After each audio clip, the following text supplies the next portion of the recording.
నిగ్గదీసి అడుగు ఈ సిగ్గులేని జనాన్ని, జామురాతిరి జాబిలమ్మ ఎక్కడ ఉన్నా పక్కన నువ్వే ఉన్నట్టుంటుంది.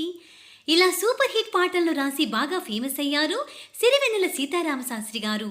మెరుగైన సాహిత్యంతో ప్రతి పాట ద్వారా ఆలోచింపచేయగల గొప్ప లిరిసిస్ట్ సిరివెన్నెల సీతారామశాస్త్రి గారు. ఆయన రాసిన పాటలు వింటే సామాజిక స్పృహ పెరుగుతుంది, చాలా విజ్ఞానం కూడా లభిస్తుంది. 1986లో సినీ గేయ రచయితగా సీతారామశాస్త్రి గారు మారారు.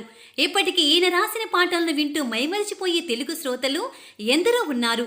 సీతారామశాస్త్రి గారు బెస్ట్ సాంగ్ లిరిసిస్ట్గా 1986 నుంచి వరుసగా 3 ఏళ్లు నంది అవార్డులను గెలుచుకున్నారు. కానీ అవేమీ ఆయనకు సంతృప్తి మిగల్చలేదు. ఆయన రాసిన పాటలకు సినిమా ఇండస్ట్రీ ఆయనకు పెద్దగా డబ్బులు కూడా ఇవ్వలేదు.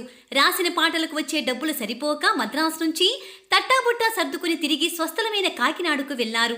అక్కడ ఉద్యోగం చేసుకుని బతకాల్సిన పరిస్థితి వచ్చింది. కె విశ్వనాథ్ గారు సిరివెన్నెల సినిమాలో పాటలు రాసే అవకాశాన్ని సీతారామశాస్త్రి గారికి అందించారు. ఆ పాటలు బాగా హిట్ అయ్యాయి. సంగీతపరమైన సినిమాల్లో పాటలు రాసే అవకాశాలు ఎన్నో వచ్చాయి.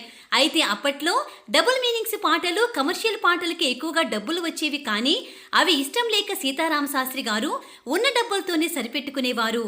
అయితే ఒకసారి ప్రముఖ దర్శకుడు బి గోపాల్ గారు తన సినిమాకి పాట రాయమని సిరివెన్నెల సీతారామశాస్త్రి గారిని అడిగారు. బి గోపాల్ అన్ని కమర్షియల్ సినిమాలు తీస్తాడు. ఆయన సినిమాలోని పాటలు కూడా అంతే ఘాటుగా ఉంటాయి. ఆ కారణం చేత సిరివెన్నెల గారు పాట రాయడానికి ఇష్టపడలేదు. డబుల్ మీనింగ్ పాట రాయాల్సి వస్తుందనేది ఆయన భయం. బి గోపాల్ గారు ఆ పాటలో ద్వంద్వార్థాలు ఉండాల్సిన అవసరం లేదని స్పష్టం చేశారు. మామూలు ప్రేక్షకులకు కూడా అర్థమయ్యేలా సులభమైన తెలుగులో పాట రాసిస్తే సరిపోతుందని ఆయన చెప్పారు. దాంతో సిరివెన్నెల సీతారామశాస్త్రి గారు ఆ పాటను రాశారు. దానికి ఇళయరాజా గారు చక్కని ట్యూన్ ఇచ్చారు. అలా మొదటిసారి సీతారామశాస్త్రి గారు ఓ కమర్షియల్ పాట రాసినట్లు అయ్యింది. ఆ పాట మరేదో కాదు, బొబ్బిలి రాజా సినిమాలోని సూపర్ హిట్ సాంగ్ బలపం బట్టి పామ వల్లో ఆయి నీచుకుంటా.